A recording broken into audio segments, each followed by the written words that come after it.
ഒരു സാധനത്തിൻ്റെ വില 80 രൂപ.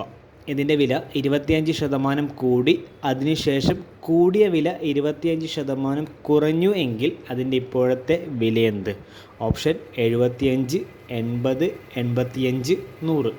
ഓക്കെ, ഇത് സിമ്പിളായിട്ട് ചിന്തിക്കുകയാണെന്നെങ്കിൽ, അതായത് മാത്സ് കുറച്ച് അറിയാവുന്ന ഒരാൾക്കാണെങ്കിൽ ഇത് വലിയൊരു ക്വസ്റ്റ്യൻ അല്ല, സിമ്പിളായിട്ട് ചെയ്യാൻ പറ്റുന്നുള്ളൂ. കാര്യം വെച്ചാൽ ആദ്യമുള്ള റേറ്റ് 80, അതിൻ്റെ 25% കൂടുക എന്ന് പറഞ്ഞാൽ അതിൻ്റെ കൂടെ 20 രൂപയും കൂടി കൂടും, അപ്പോൾ എത്രയാവും? 100 ആവും.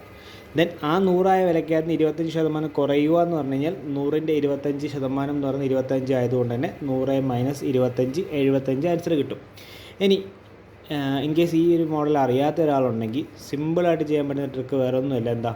80 × 125 ഡിവൈഡഡ് ബൈ 100 × 75 ഡിവൈഡഡ് ബൈ 100. അതായത് സാധനത്തിൻ്റെ വില 80, 25% കൂടിയുണ്ടെന്ന് എന്താ സംഭവിക്കുന്നത്? 100% 80ൽ നിന്ന് 25 കൂട്ടുമ്പം അത് 125 ആവും. ഓക്കെ, ശതമാനത്തിൻ്റെ സൈൻ മാറ്റാൻ വേണ്ടി നമ്മൾ എന്ത് ചെയ്യും? Divide by 100. ഇനി ഓൾറെഡി ഉണ്ടായിരുന്നതിനകത്ത് 25 കുറയുക എന്ന് പറഞ്ഞാൽ അത് 75 ആവും. ഓക്കെ, അപ്പോൾ നിങ്ങളിത് വേറെ കൂടുതലും ചിന്തിക്കേണ്ട. ഫോർ എക്സാമ്പിൾ, ഒരു സാധനത്തിൻ്റെ വില നമ്മളോട് പ്രത്യേകം പറയുന്നു, എന്നിട്ട് അതിനോട് 25% കൂടുന്നു, പിന്നെ 30% കുറയുന്നു, പിന്നെ 40% കൂടുന്നു, ഇങ്ങനത്തെ ലെവലിൽ പറയുവാണെങ്കിൽ കൂടുന്നു എന്നുണ്ട് പറയുന്ന വാല്യൂ 25% കൂടുന്നു എന്ന് പറഞ്ഞാൽ 100 പ്ലസ് ആ പറഞ്ഞ 25 കൂട്ടി 125 ഡിവൈഡ് ബൈ 100 എഴുതുക.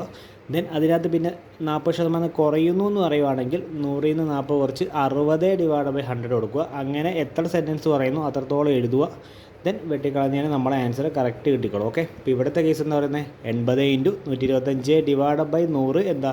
25% കൂടിയതുകൊണ്ട്, ഇനി 25% കുറഞ്ഞതുകൊണ്ട് 75 ഡിവൈഡ് ബൈ 100. നമ്മളത് വെട്ടിക്കളയുമ്പോൾ നമുക്ക് എത്ര ആൻസർ കിട്ടും? 75. അപ്പോൾ ഈ ഒരു മോഡൽ മനസ്സിലായെന്ന് വിചാരിക്കുന്നു. ഇങ്ങനത്തെ ഏത് ടൈപ്പ് വന്നാലും ഈ ഒരു മോഡൽ ചെയ്ത് കഴിഞ്ഞാൽ ആൻസർ കിട്ടും. അപ്പോൾ ഓക്കെ, നിങ്ങൾക്ക് ഇഷ്ടപ്പെടുന്നുണ്ടെന്നുണ്ടെങ്കിൽ മാക്സിമം സബ്സ്ക്രൈബ് ചെയ്തിട്ട് സപ്പോർട്ട് ചെയ്യാം. ഓക്കെ.